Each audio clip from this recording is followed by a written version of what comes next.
point is, try this. Take a bottle of cold water out of refrigerator and keep it outside for a while. Observe the outer surface of bottle.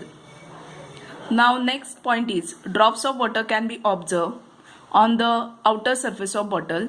In the same way, if we observe the leaves of plants or grass or window glass of a vehicle in the early morning, we see water droplets collected on the surface. That is, when you take the cold water bottle outside the refrigerator, you can observe the small water droplets present on the outer surface of bottle. Similarly, in the winter season, in the morning, you can observe the tiny water droplets present on the leaves of plants or grass. So why this thing happen?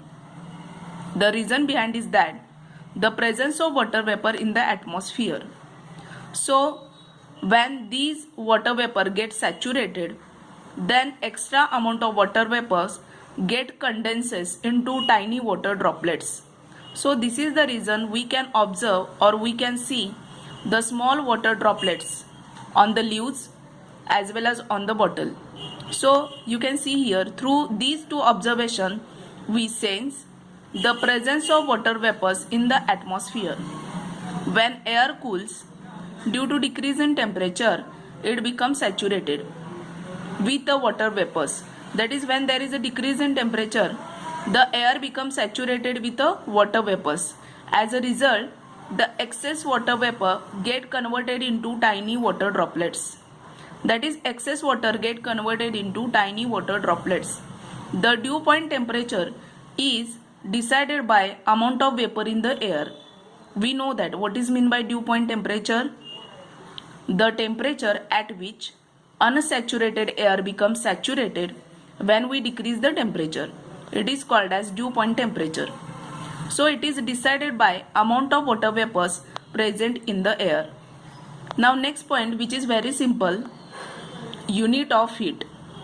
We know that heat is nothing but form of energy. Heat is a energy. So what are the unit of energy? The unit of energy are joule. So similarly here, the unit of heat are joule, that is capital J, in SI unit, cal, that is calorie in CGS unit. Now there are two another definition, 1 calorie and 1 kilocalorie. What is mean by 1 calorie heat?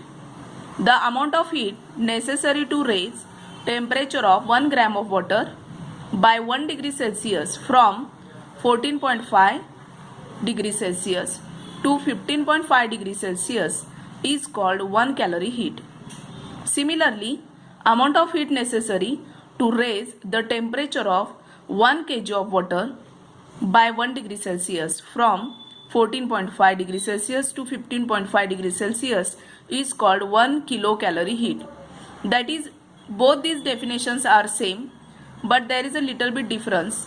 While defining 1 calorie heat, you have to write 1 gram of water, and while writing the definition of 1 calorie heat, you have to write 1 kg of water. That is, when you want to increase the temperature of 1 gram of water by 1 degree Celsius in the temperature range 14.5 to 15.5 is called as 1 calorie heat. Now what is the relationship between kilocalorie and calorie? So 1 kilocalorie is equal to 1000 calorie. Now you can see here the information box. That is, while defining the definition of 1 calorie and 1 kilocalorie, the temperature range is taken 14.5 degrees Celsius to 15.5 degrees Celsius. Why this range is taken?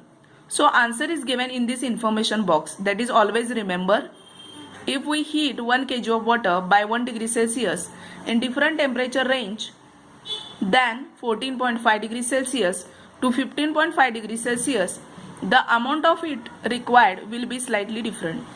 That is, when we increase the temperature of 1 kg of water by 1 degree Celsius, then in different temperature range, heat required will be slightly different.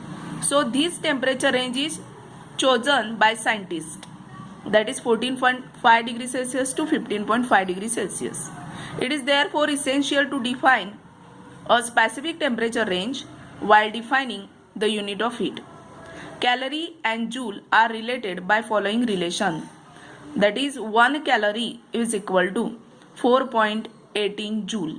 Always remember 1 calorie is equal to 4.18 joule. This statement will be asked for true or false. Similarly, always remember 1 kilocalorie is equal to 4.18 into 10 raised to 3 joule. 1 calorie is equal to 4.18 joule, but 1 kilocalorie is equal to 4.18 into 10 raised to 3 joule. Now this part, that is introduction to scientists, is not for your exam, but still we can read it. James Prescott Joule. He was first person to show that kinetic energy of tiny particles of matter appear as a heat energy, and also that energy can be converted from one form to another. Conversion of heat energy to work gives the first law of thermodynamics, that is heat. The study of heat is called as thermodynamics. The unit of heat is called as a joule after him, that is study of heat is called as a joule.